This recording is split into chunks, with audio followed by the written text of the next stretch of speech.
अच्छा बेटा,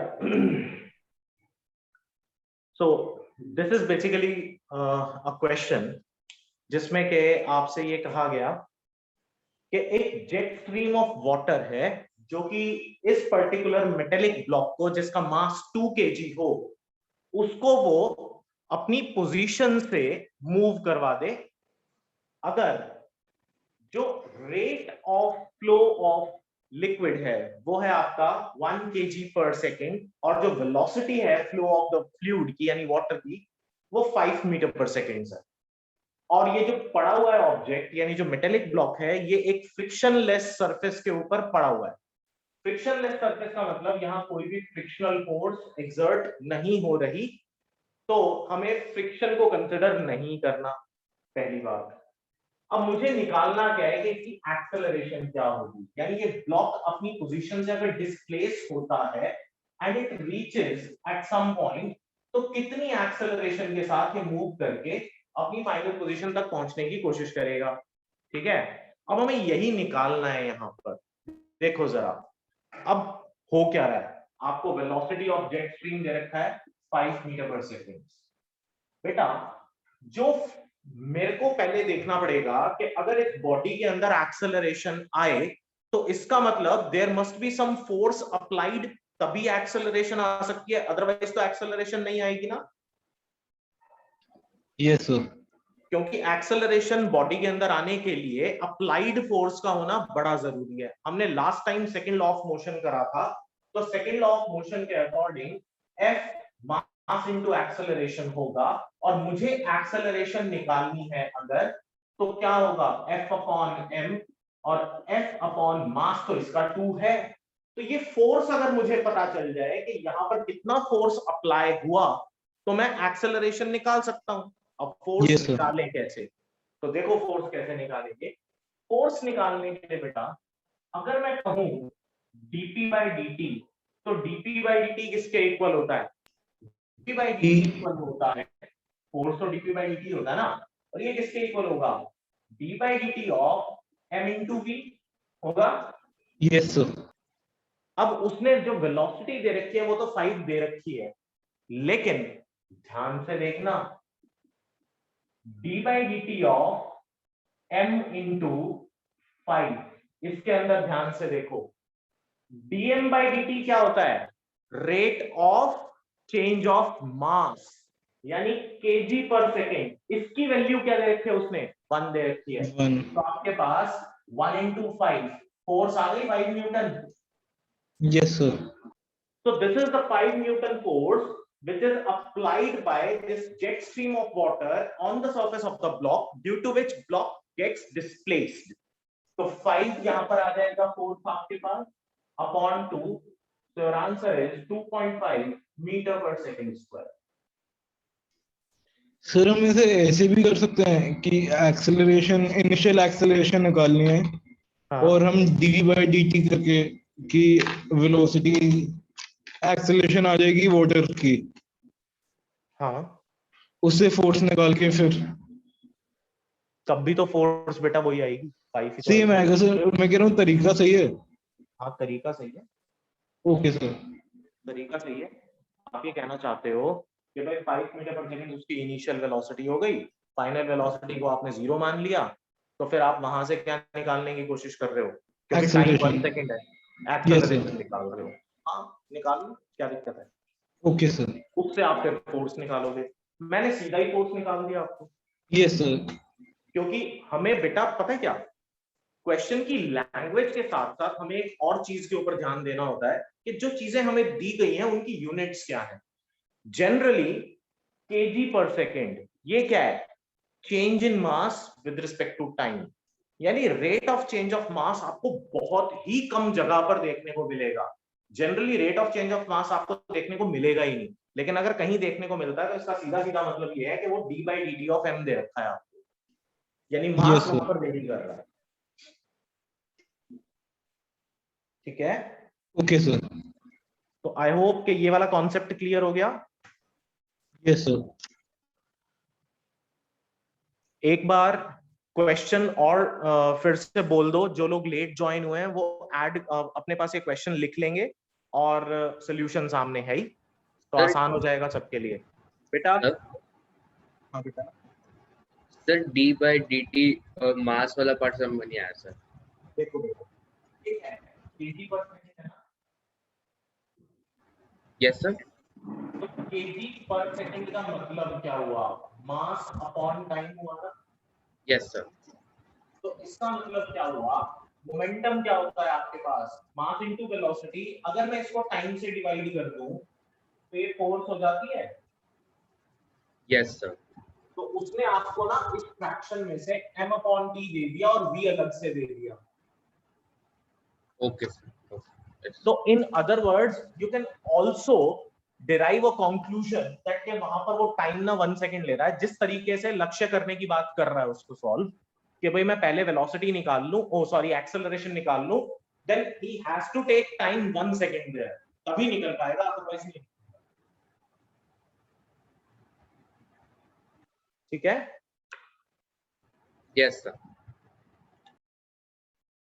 तो बेटा सभी लोग जो अभी लेट ज्वाइन हुए हैं वो एक बार क्वेश्चन नोट डाउन कर लें कि ये क्वेश्चन क्या था। लक्ष्य एक बार बोलो बेटा क्वेश्चन। अच्छा कोई बात नहीं, लक्ष्य ने उस पर डाल दिया ये, आप यहां से चैट बॉक्स में है, आप यहां से नोट डाउन कर सकते हैं उसको।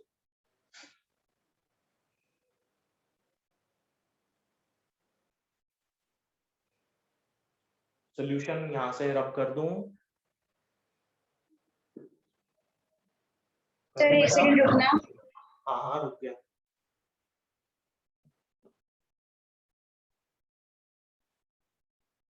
सर कर लो रब। ठीक है,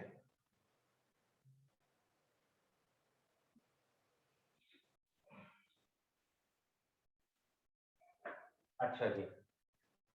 तो लास्ट टाइम हमने सेकंड लॉ ऑफ मोशन के बारे में बात की थी, और सेकंड लॉ ऑफ मोशन से रिलेटेड मोमेंटम और इंपल्स वगैरह के बारे में हमने डिस्कशन किया था। आज बात करेंगे थर्ड लॉ ऑफ मोशन के बारे में। और बेटा थर्ड लॉ ऑफ मोशन को करते हुए इसके बाद जो एप्लीकेशंस आएंगी वो बहुत इंपॉर्टेंट होने वाली हैं। एक्चुअल में अभी ये वाला जो क्वेश्चन था ये सेकंड लॉ ऑफ मोशन से रिलेटेड ही था, ठीक है, लेकिन अब इसके बाद जो क्वेश्चंस आएंगे वो तरह के क्वेश्चंस या वो पर्टिकुलर टाइप के कॉन्सेप्ट्स आपके एग्जाम्स में, खासकर कॉम्पिटिटिव एग्जाम्स में ज्यादा आते हैं। तो स्टार्ट अब हम थर्ड लॉ ऑफ मोशन करेंगे, तो थर्ड लॉ ऑफ मोशन के बाद की चीजों को बहुत सीरियसली लेना बेटा, क्योंकि majority of the questions are going to be from that part. Even ये जो थर्ड लॉ वाला पार्ट है, ये आप ये समझ लो कि जो न्यूटन के 3 लॉज हैं ये यूनिवर्सल लॉज हैं आपके लिए।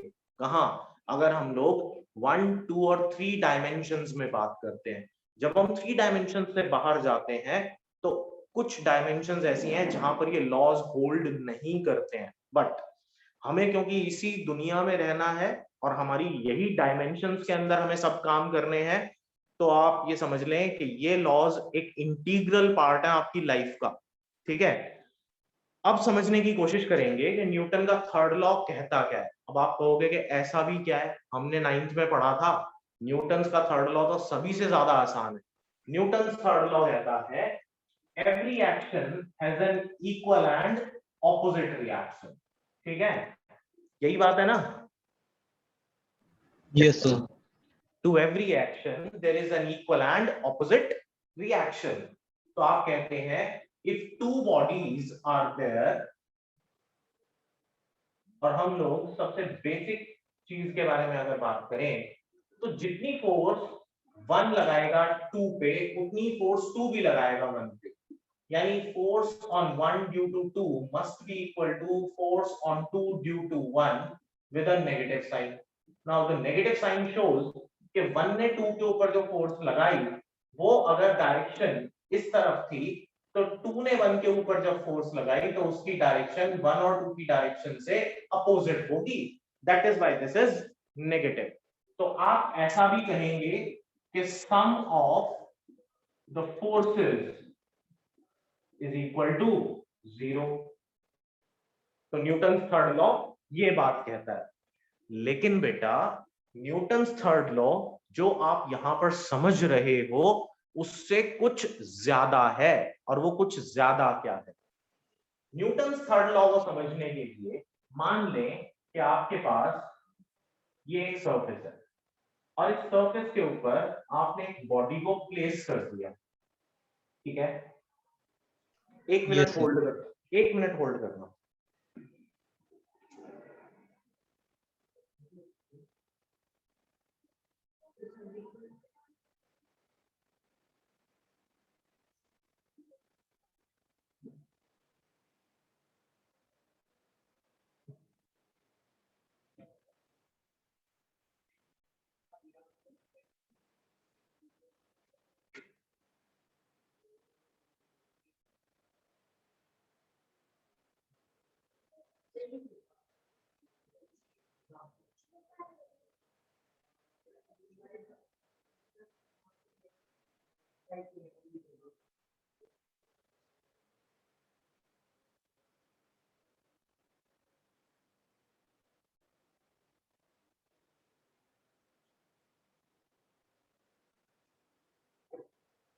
एक्चुअली मैं कुछ शो करने की कोशिश कर रहा था, बट मुझे वो चीज मिल नहीं रही।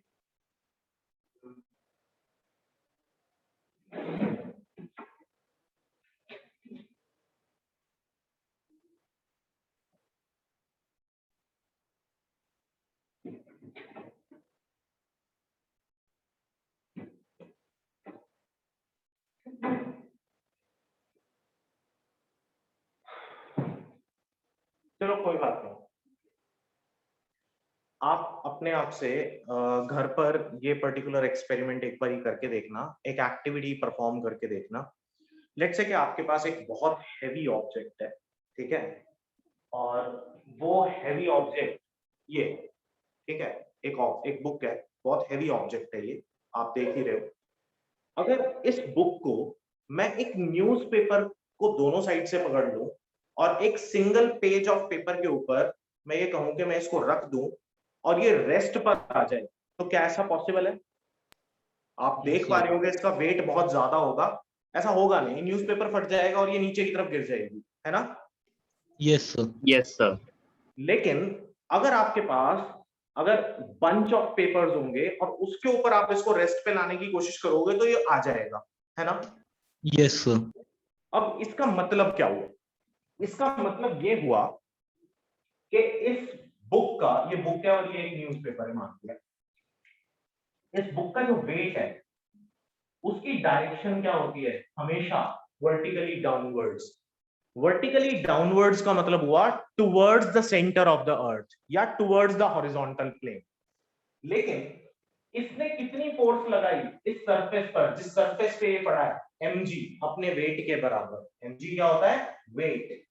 लेकिन उतनी ही फोर्स ये सरफेस भी तो लगाएगा ना, और उसको हम क्या कहेंगे? r, यानी कि नॉर्मल रिएक्शन। अब बेटा नॉर्मल रिएक्शन एक फोर्स है, and why it is called normal reaction? क्यों? क्योंकि ये सरफेस से परपेंडिकुलर लगता है। किसके सरफेस पर परपेंडिकुलर लगता है? बॉडी के सरफेस पर परपेंडिकुलर लगता है, and is always opposite to the applied force. तो अप्लाइड फोर्स से अपोजिट डायरेक्शन में क्या जा रहा है? नॉर्मल रिएक्शन जा रहा है, ठीक है? अब यहां पर 3 केसेस हैं। सबसे पहला केस बहुत इंपॉर्टेंट है, केस नंबर 1। अगर मैं ये कहूं r mg के बराबर हो, तो बॉडी किस पर रहेगी? रेस्ट पर रहेगी ना? क्यों रेस्ट पर रहेगी? बिकॉज नॉर्मल रिएक्शन ने वेट को एग्जैक्टली बैलेंस कर दिया। मान लो आजकल सभी के घर में क्या होती हैं, जैसे डाइनिंग टेबल्स होती हैं या फिर आपके पास सेंटर टेबल होती है। तो आजकल एक फैशन है कि सबके घरों में डाइनिंग टेबल्स या फिर आपकी सेंटर टेबल्स जो होती हैं वो ना ग्लास की होती हैं, ठीक है? अब ऑब्वियसली क्या आप उस ग्लास की टेबल पे खड़े होते हो? No, sir. नहीं होते हो। क्यों? क्या सोच के खड़े नहीं होते हो? कि टूट जाएगा, यही ना? यही सोच के खड़े नहीं होते ना कि टूट जाएगा, और टूट वैसे ही sir. बहुत अजीब लगता है सर, अजीब अरे लगेगा। यार वैसे अगर वुडन होती तो खड़े हो जाते ना, उस पे ग्लास पे खड़े नहीं होते ना। Yes sir. जो कॉन्सेप्ट है वो यही है ना दिमाग में, टूट जाएगी, टूट जाएगी तो पिटाई होगी या फिर चोट लग जाएगी, इसी डर से खड़े नहीं होते। ठीक है, लेकिन अगर वुडन टेबल होती है तो हम खड़े हो जाते हैं। मान लो हमें कोई काम करना है, बल्ब चेंज करना है, सीएफएल चेंज करनी है, तो हम वुडन टेबल के ऊपर खड़े हो जाते हैं। ठीक है, लेकिन ग्लास टेबल के ऊपर खड़े नहीं होते। क्यों? क्योंकि सबकॉन्शियस माइंड के अंदर एक बात यह है कि वुडन टेबल है यार, टूटेगी नहीं। टूटेगी नहीं मींस जितना मैं वेट उसके ऊपर लगाऊंगा लगभग उसको वो बैलेंस कर देगा, उसका नॉर्मल रिएक्शन। तो हम स्टैटिक रहेंगे, बॉडी रेस्ट पे रहेगी, जाएगी नहीं कहीं पे। अगर मान लें कि ये वेट बहुत ज्यादा हो जाए, किससे? नॉर्मल रिएक्शन से। केस नंबर 2, अगर मैं कहूं mg सफिशिएंटली लार्ज हो जाए नॉर्मल रिएक्शन से, तो क्या होगा? बॉडी नीचे की तरफ जाएगी ना, जो अभी न्यूज़पेपर और बुक वाला केस मैंने लिया था कि यस सर। न्यूज़पेपर उस वेट को बैलेंस नहीं कर पाएगा और बुक नीचे की तरफ चली जाएगी। यानी बेटा mg minus r will be equal to a force. Weight क्या है? फोर्स। नॉर्मल रिएक्शन क्या है? फोर्स। फोर्स में से फोर्स माइनस करेंगे तो according to principle of homogeneity क्या बचेगा? फोर्स। ठीक है, यस सर। तो ये फोर्स आ गया। अब ऑब्वियसली ये बॉडी अगर नीचे की तरफ मूव करने लगे then there will be some acceleration. तो आप इसको क्या लिख सकते हैं? mg minus r is equal to ma लिख सकते हैं ना?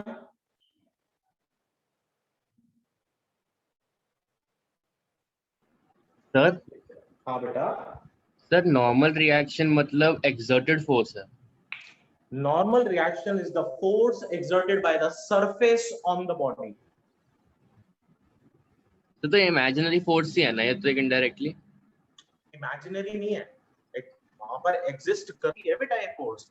According to Newton's third law of motion, आप जितनी भी फोर्स किसी एक बॉडी के ऊपर लगाते हो वो बॉडी भी आपके ऊपर उतनी फोर्स लगाती है यस ना? सर। आप अगर इस बॉल को धक्का देने की कोशिश करें तो जितनी फोर्स के साथ आप इसको धक्का देने की कोशिश कर रहे हो उतनी फोर्स से ये आपको भी पीछे की तरफ धक्का देने की कोशिश कर रही है, अदरवाइज ये मूव कर जाती ना। Yes sir. तो आप जितनी फोर्स लगा रहे थे उतनी ये भी लगा रही है, ये अपनी तरफ से ज्यादा नहीं लगा रही, अदरवाइज आप टूट जाके गिर जाओ। Yes sir. हम किसी भी सरफेस के ऊपर कितना तेज चल सकते हैं ये इस बात पर डिपेंड करता है कि हम अपने से नीचे वाले सरफेस को कितनी तेज पीछे फेंकते हैं। स्विमिंग में आप क्या करते हो? आप वाटर को, अच्छा, द फास्टेस्ट स्विमर अगर कोई है तो उसका कॉज क्या है, रीजन क्या है? कि वो वाटर को ज्यादा स्पीड से पीछे फेंक पा रहा है। और अगर एक कोई स्लो स्विमर है तो उसका मतलब क्या है? कि वाटर को वो कम स्पीड से पीछे फेंक पा रहा है। यही बात है ना? Yes sir. जितनी ज्यादा स्पीड से आप पीछे फेंकोगे वाटर को, आपकी स्पीड आगे की तरफ उतनी ज्यादा बढ़ जाएगी। ठीक बात है? हाँ जी सर। तो आपका एक्शन क्या था कि आपने वाटर को पीछे फेंका? रिएक्शन क्या हुआ? आप आगे की तरफ आ गए। सेम बात यहां पर है। अब ये बॉडी रेस्ट पर अगर पड़ी हुई है तो रिएक्शन फोर्स का जो कॉज होता है वो एक्शन फोर्स होती है। आपने जो एक्शन करा उसी के कॉज में रिएक्शन फोर्स लगेगी। यस सर, आ गया सर।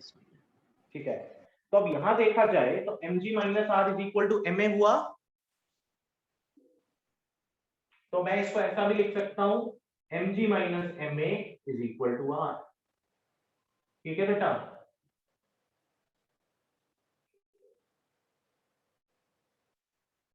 ठीक है, यस सर। शौर्य बेटा क्लियर है? Yes sir. Sana Mishti clear है बेटा?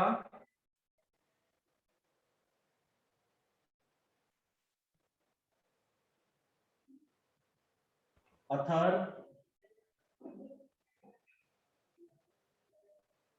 Yes sir. Sanskriti yes sir. Clear है यहां तक? Yes sir. ठीक है, नेक्स्ट देखो केस नंबर 3। केस नंबर 3 में अगर मैं आपसे कहूं कि नॉर्मल रिएक्शन सफिशिएंटली लार्ज हो जाए mg से, तो अब क्या हुआ, बॉडी ऊपर की तरफ जाएगी, यानी r minus mg equal to ma, तो r will be equal to mg plus ma। अब आप कहोगे कि ऐसा कैसे हो सकता है? हो सकता है, आपने ट्रैम्पोलिन देखी है, यस सर। वो साइड्स पर स्प्रिंग्स के साथ बंधी हुई होती है ना। Yes sir. जनरली बच्चे क्या करते हैं, उसके ऊपर कूदते हैं। जब कूदते हैं तो आप हाइट ज्यादा गेन कर जाते हो ना, जितनी हाइट से आप कूदे थे उससे ज्यादा हाइट गेन कर जाते हो। Yes sir.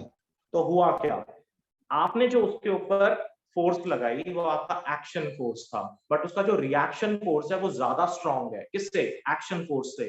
That is why आपका जो जंप होता है वो ज्यादा हाइट तक जाता है ना। Yes sir. आप सोचो, अब मैं आपको अगर दो बॉल्स दे दूं, ठीक है, एक तो लेदर बॉल है और दूसरा है बेटा आपके पास एक कॉस्को बॉल। दोनों बॉल्स को सेम हाइट से अगर हम ड्रॉप करें, ठीक है, तो after rebounding which will gain the more height? Obviously the Cosco one. Yes sir. जो लेदर बॉल होगा वो उतना बाउंस नहीं करेगा। होता क्या है, जब कॉस्को बॉल हिट करता है ग्राउंड को तो वो हल्का सा कंप्रेस हो जाता है, और जब वो कंप्रेस होगा, कंप्रेस होने के बाद जब वो अपनी ओरिजिनल पोजीशन रीगेन करने के लिए एक्सपैंड होता है, तो वो अर्थ को और दूसरी तरफ, नीचे की तरफ और ज्यादा धक्का देने की कोशिश करता है। That is why it gains more height as compare to the leather ball. वो लेदर बॉल वैसा काम नहीं कर पाता। क्यों? लेदर बॉल हार्ड होती है, जबकि कॉस्को के अंदर क्या होता है, नाइट्रोजन फिल्ड होती है। वो नाइट्रोजन फिल्ड होने की वजह से वो गैस जितना भी हल्का बहुत वहां पर एनर्जी जनरेट होती है, काइनेटिक एनर्जी जनरेट होती है गैस मॉलिक्यूल्स के बीच में after hitting with the surface, उससे वो एक्सपैंड होने की कोशिश करता है, और एक्सपैंड होने की कोशिश करता है तो वो ज्यादा जंप लेता है। ठीक है,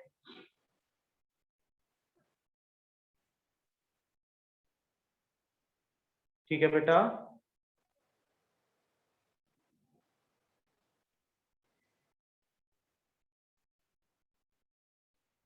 बेटा आवाज आ रही है आपको?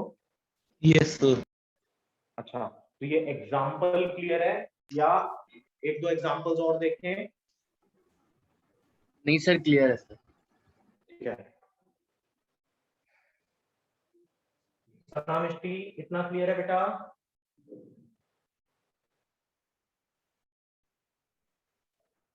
अथर इतना क्लियर है?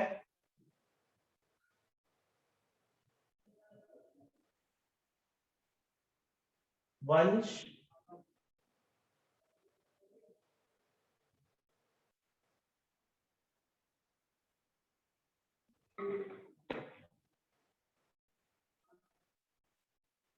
चलो ठीक है, नेक्स्ट नेक्स्ट है केस ऑफ एलिवेटर। इससे ज्यादा और अच्छे से समझ में आएगा।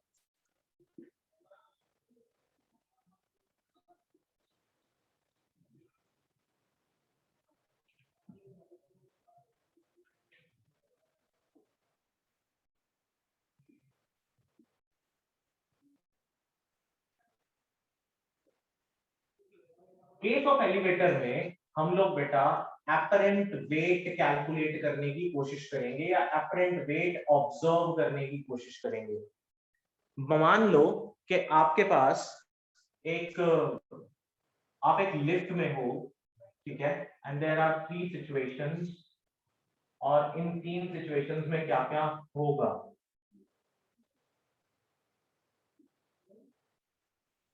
मान लो कि आप लिफ्ट में हो और आपके पास एक वेइंग मशीन है, और आप उस वेइंग मशीन के ऊपर खड़े हो, ठीक। Yes sir. तो आपका वेट कहां जाएगा बेटा? Downwards on the surface. तो सरफेस भी आपके ऊपर उतना ही फोर्स लगाएगा, normal reaction R. Case number 1 में हमने कहा लिफ्ट इज एट रेस्ट। तो ये जो आपका वेइंग मशीन है, it will read your weight as the normal reaction, यानी अपरेंट वेट और आपका वेट दोनों क्या रहेंगे, सेम रहेंगे, R equal to mg। Yes sir. ठीक है, अब देखो दूसरे केस में वेट mg डाउनवर्ड्स है, normal reaction as it is upwards होगा। मान लिया कि लिफ्ट ऊपर जा रही है, ठीक है, अगर लिफ्ट ऊपर जाती है तो सोचो लिफ्ट का जो सरफेस होगा वो भी वेइंग मशीन के ऊपर कोई फोर्स लगाएगा ना, वर्टिकली अपवर्ड्स। Yes sir. और आपका वेट mg डाउनवर्ड्स था, लेकिन still body is moving upwards. तो ऐसा कब हो सकता है, जब r बड़ा हो जाए mg से, तो r minus mg will be equal to ma। a is the acceleration with which the lift is moving upwards, so r will be equal to mg plus ma। यानी अगर आप एक अपवर्ड्स मूविंग लिफ्ट में weighing machine पे खड़े हो जाएं, तो वो जो आपको रीड करके देगी आपका वेट उसमें ज्यादा दिखाई देगा, ठीक है। Yes sir. Now case number third case में बेटा, मान लिया कि लिफ्ट नीचे की तरफ आ रही है, फिर से आप एक वेइंग मशीन पे खड़े हो, तो आपका weight mg downwards, normal reaction upwards. तो बेटा इस केस में mg बड़ा हो जाएगा नॉर्मल रिएक्शन से, तो mg minus r will be equal to ma, तो ये r will be equal to m into g minus a। So apparent weight will decrease। आपकी जो लिफ्ट के अंदर वेइंग मशीन है वो आपके वेट को रिड्यूस करके दिखाएगी, यानी कि आपका वेट उसमें कम दिखाई देगा, ठीक है। सर तो weighing machine normal reaction measure करती है? Weighing machine net force measure कर रही है ना, वहां पे वेट में से नॉर्मल रिएक्शन माइनस हुआ ना बेटा, यस सर। तो नेट फोर्स मेजर किया ना उसने, ओके सर। नॉर्मल रिएक्शन थोड़ी मेजर किया, यस सर। ठीक है। Yes sir. एलिवेटर भी पीछे जो आपने भी 3 सिचुएशन बताई थी उन्हीं का एग्जांपल की तरह ही है ना? हाँ बेटा ये उन्हीं का एग्जाम्पल है। ओके सर, तो मतलब ये बुक में एग्जांपल है या फिर इन जनरल आप बता रहे हैं? बेटा केस ऑफ एलिवेटर बुक में है, yes sir. Case of elevator book में है। Okay sir.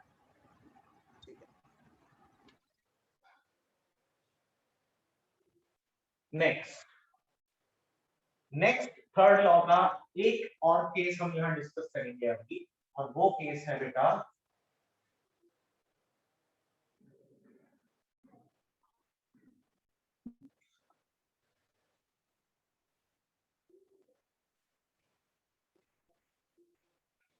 Recoiling of gun.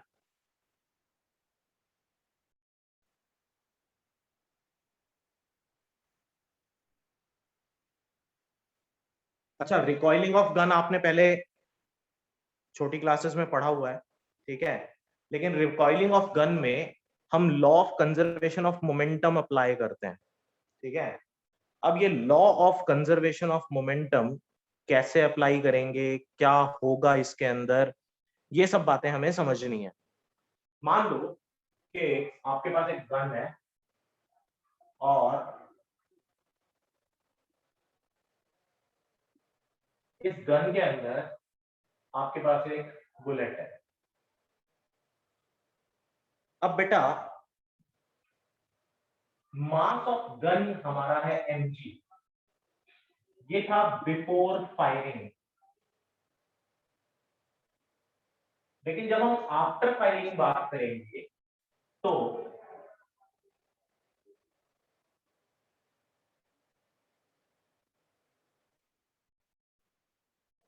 Bullet तो बैरल से बाहर आ गई, ठीक है, तो आपका मास ऑफ गन होगा mg, मास ऑफ बुलेट होगा mb,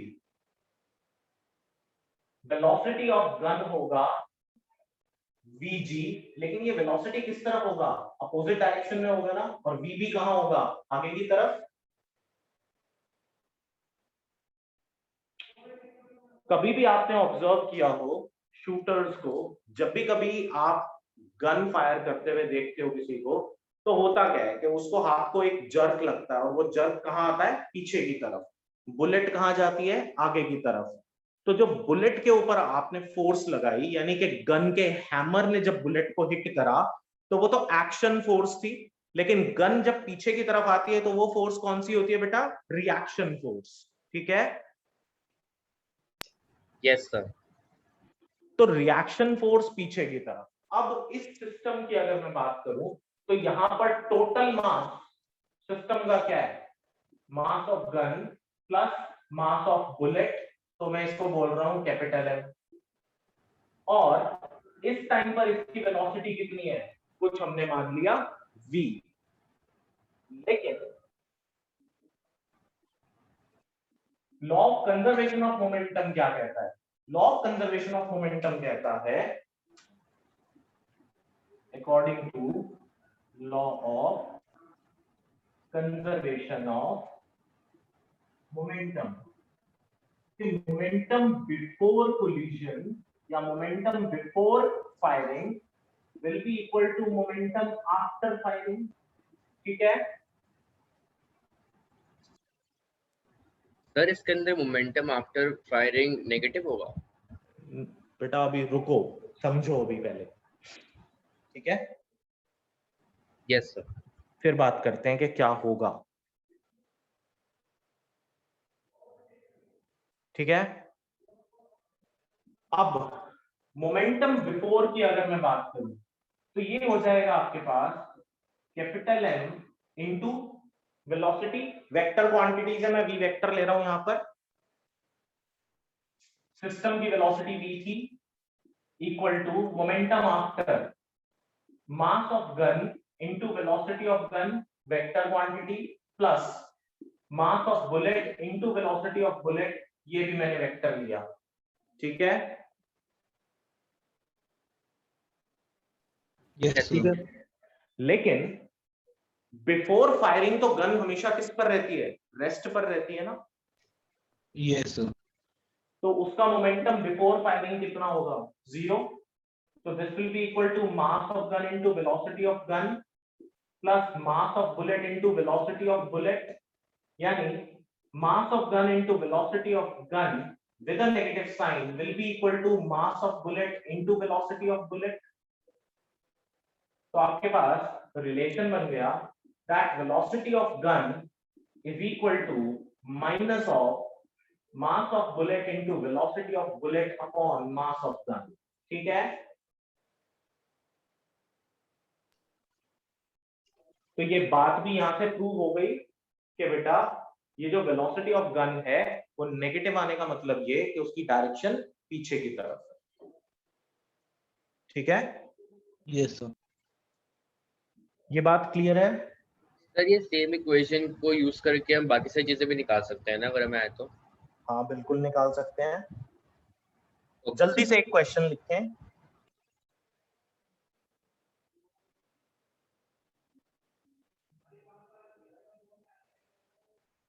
A rifleman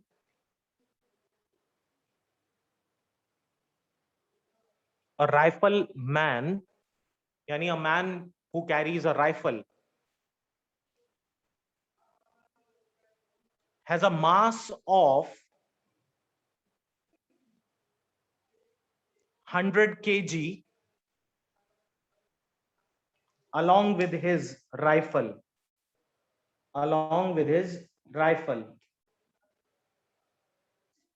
stands on a smooth surface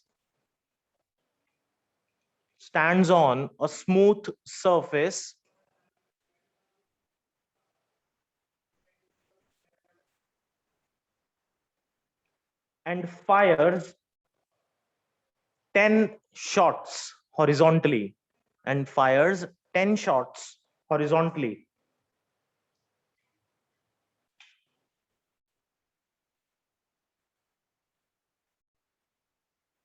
Each bullet has a mass of 10 grams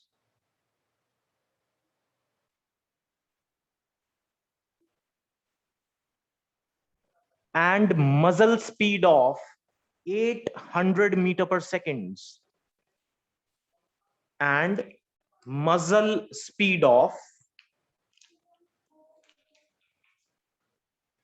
MUZZLE, muzzle speed of 800 meter per seconds.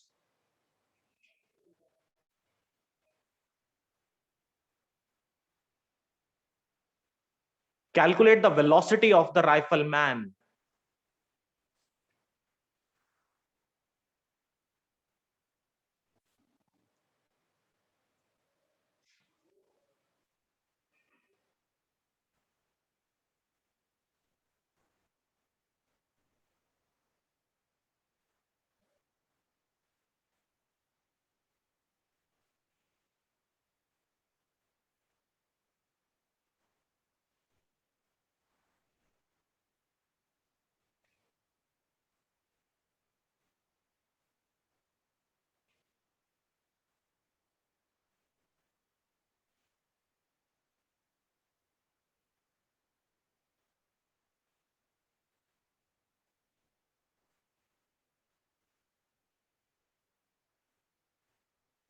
हो गया?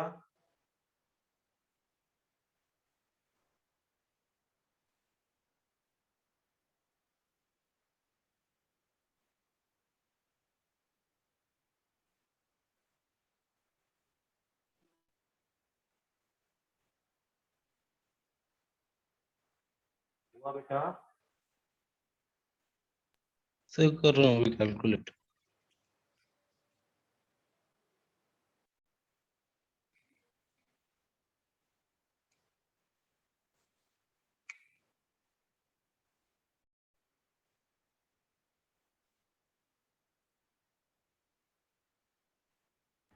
सर हाँ जी। सर एक बार कैलकुलेट करने के बाद फिर से बताना। Calculate the velocity of the rifleman.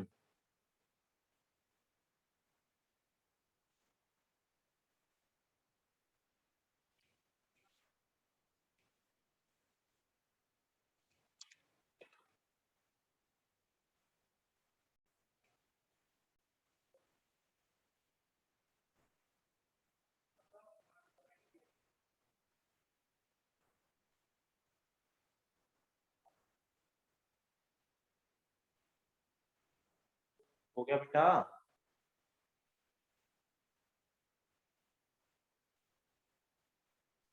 तो बस कैलकुलेट कर रहा हूँ।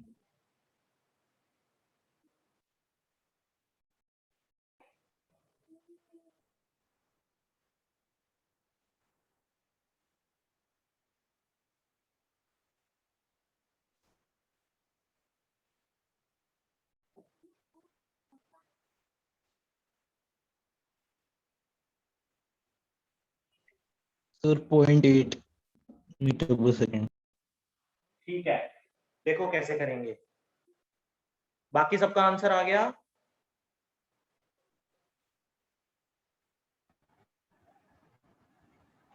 सर नहीं आया सर मेरा।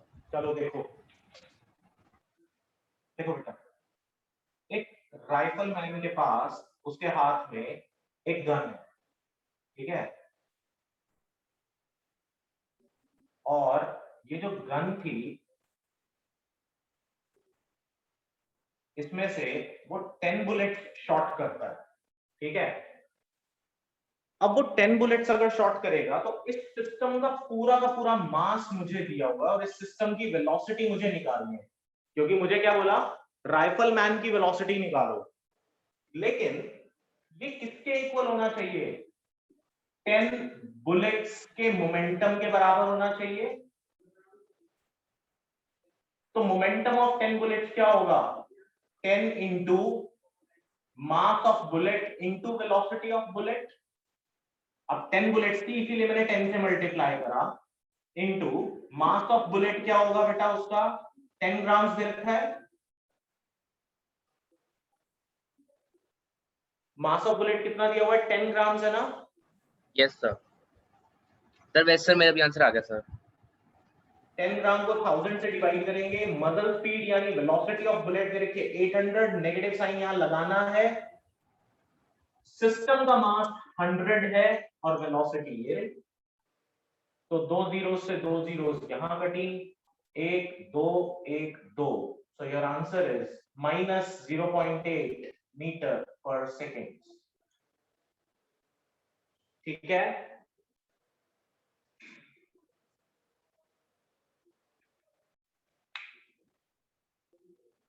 यस सर, आ गया सर। आ गया। वंश समझ आया बेटा? यस सर, आ गया। संस्कृति, सर।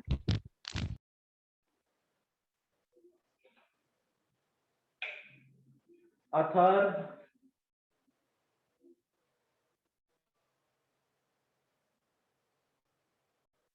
शौर्य समझ आया बेटा? सर ये -10 के लिए एक बार बता दो। हाँ बेटा, देखो सुनो, यहां पर हमारे पास इस फॉर्मूला के अंदर आप एक चेंज कर लें, ठीक है? इस पूरे के पूरे फॉर्मूला को यहां पर n से मल्टीप्लाई कर दो। n क्या होगा यहां पर? Number of bullets. अब एक बात बताओ, एक बुलेट ने जितना मोमेंटम क्रिएट करा, अगर आप 10 बुलेट्स फायर करते हो तो वो ज्यादा मोमेंटम क्रिएट करेगी ना? Yes sir. जैसे मशीन गन होती है, it is always easier to fire bullet from a revolver, लेकिन अगर मशीन गन को अगर आपको हैंडल करना है तो वो हैवी भी हो जाएगा, और एक मशीन गन जो होती है वो 1 मिनट में 60 राउंड फायर भी करती है, तो 60 राउंड अगर वो फायर करती है तो अब आप सोचो कि उसको हैंडल करना कितना मुश्किल है। ऐसे केस में आपने देखा होगा जो लोग खासकर बॉर्डर पर होते हैं, उनकी मशीन गन के नीचे एक स्टैंड लगा हुआ होता है, और वो स्टैंड लगा हुआ होता है और वो लेट के फायरिंग कर रहे होते हैं। क्यों? क्योंकि जितना भी मोमेंटम होगा मशीन गन का वो कहां चला जाएगा? ग्राउंड में चला जाएगा, उससे मशीन गन अपनी जगह से हिलेगी नहीं। लेकिन अगर आपने गन हाथ में ले रखी है और आप 10 राउंड्स फायर कर रहे हो, उससे 10 शॉट्स कर रहे हो, तो इसका मतलब मोमेंटम 10 बार जनरेट हुआ ना, एक बुलेट से जितना जनरेट हो रहा था उससे 10 टाइम्स जनरेट हुआ ना? ठीक है, यस सर। तो हमने कुछ नहीं करा बेटा, इस फॉर्मूला को किससे मल्टीप्लाई कर दिया? n से मल्टीप्लाई कर। ठीक है, तो इसीलिए हमने लिखा था 10 into MBVP, mass of bullet into velocity of bullet. Sir bullet की वेलोसिटी माइनस में लिया है बस। नहीं, वेलोसिटी तो हमने माइनस में इसलिए लिया ना बेटा, ये नेगेटिव साइन क्यों लगाया? ये नेगेटिव साइन किसके लिए था? वेलोसिटी ऑफ गन के लिए था ना। हम तो सिस्टम की वेलोसिटी निकाल रहे हैं। सिस्टम क्या है वहां पर? The rifle man with rifle, पूरा सिस्टम है ना। Okay sir. क्योंकि उसने आपसे बोला calculate the recoiling velocity of the rifle man, यानी राइफल मैन हिट करने के बाद 10 शॉट्स हिट करने के बाद कितना पीछे जाएगा, तो वो गन के साथ ही जाएगा। ऑब्वियसली पूरे सिस्टम का निकालना है फिर मेरे को। ठीक है बेटा? Okay sir. ठीक है, सबको क्लियर है ना ये वाला टॉपिक बेटा?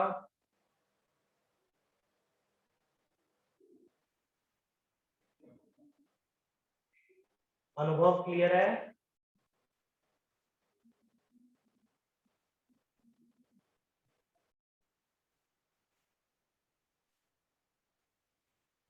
अनुभव? Yes sir. क्या हुआ बेटा, आज सो रहे हो क्या? नहीं सर, सुन रहा हूँ मैं सारी बात, और माइक ना मेरा खुल नहीं रहा था इतनी देर से।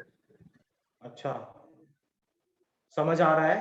हाँ जी सर, आराम से साथ 9th में भी करा हुआ है। अच्छा अच्छा अच्छा, सेम सेम ही कॉन्सेप्ट है सर, और बस ज्यादा कुछ नहीं है। हाँ सेम ही है बेटा, बिल्कुल एग्जैक्टली सेम है। अच्छा, एक क्वेश्चन और करें, थोड़ा सा अलग है, ट्राई करें।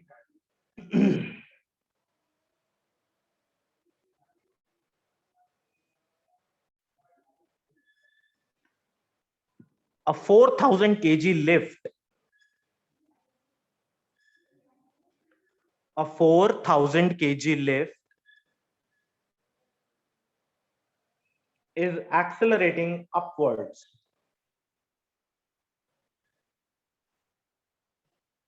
The tension in the supporting cable, the tension in the supporting cable is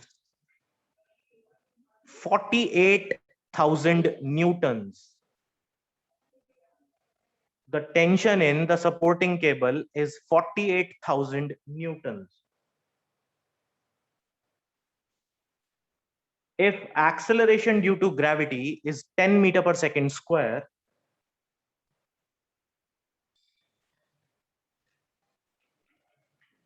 what is the acceleration of the lift?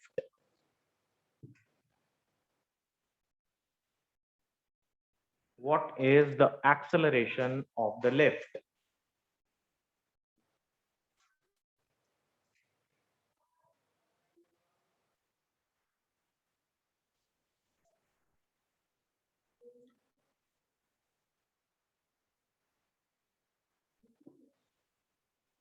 देखो,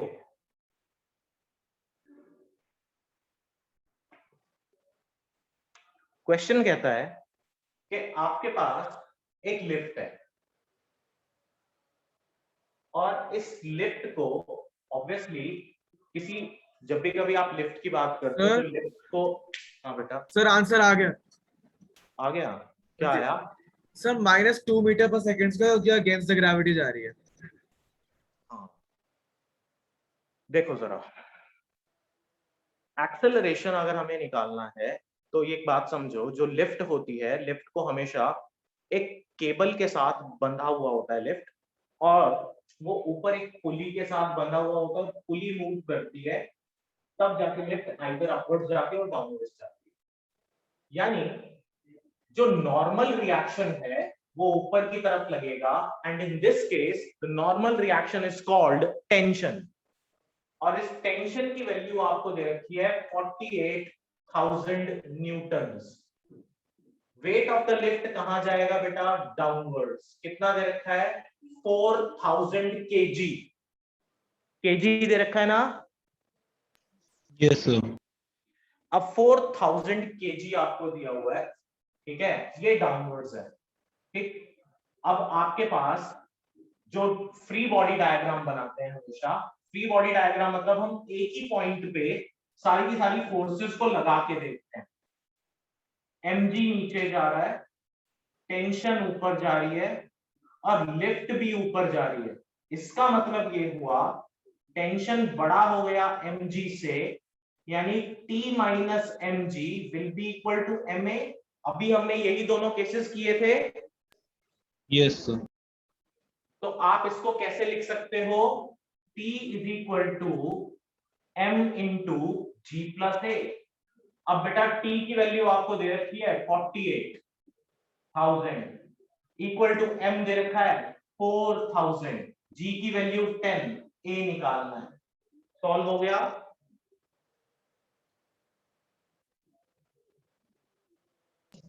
यस सर। तो ये हो जाएगा 48,000 माइनस 4000 यानी 40,000 इज इक्वल टू 4000 ए। तो आंसर आ जाएगा बेटा a is equal to 8000 upon 4000। Acceleration आ गई 2 मीटर पर सेकेंड स्क्वायर। ठीक है,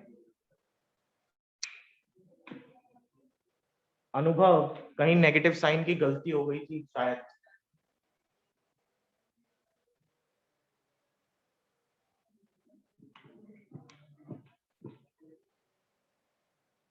ठीक है बेटा, क्लियर है topic? Yes sir. Yes sir. Next class में कुछ क्वेश्चंस के अलावा बात करेंगे बेटा कनेक्टेड मोशन के बारे में, यानी द केस ऑफ पुलीज। ठीक है, और उसके बाद बॉडीज इन कॉन्टैक्ट। ठीक है, तो आई होप कि आज वाला टॉपिक आप सबको समझ में आ गया होगा। If there is any doubt तो आप अभी पूछ सकते हैं। है किसी को कोई डाउट? No sir. शौर्य बेटा कोई डाउट है? No sir. Sanskriti? No sir. Sana Mishti कोई डाउट है बेटा? सर दक्ष, नो सर, कोई डाउट नहीं है sir. Lakshya, no sir. Anubhav, no sir, no doubt. Minus की साइन की गलती पता लग गई बेटा? हाँ जी सर, लग गई पता। Other, no sir, no. ठीक है। सो नेक्स्ट टाइम बात करेंगे बेटा पुली केसेस के बारे में, और पुली केसेस और बॉडीज इन कांटेक्ट बहुत इंपॉर्टेंट टॉपिक है, ठीक है? तो Okay, sir. मैकेनिक्स में नेक्स्ट टाइम पुली केसेस। चलो ठीक है, आज इतना ही रखेंगे। Bye sir. Bye. Thank you, sir. हाँ बेटा, बोलो कौन बोल रहा है? सर आप मुझे लास्ट क्लास की रिकॉर्डिंग भेज सकते हो? लास्ट क्लास की रिकॉर्डिंग मैंने भेजी नहीं थी? नहीं सर, 26 जुलाई की नहीं आई। वो मैंने उस दिन तो बेटा हमने सिर्फ न्यूमेरिकल्स डिस्कस किए थे। मैं अच्छा नहीं यार, 26 की नहीं आई है। No sir. चलो मैं भेज दूंगा, दोनों भेज देंगे। Thank you sir, sir. Thank you sir. Okay.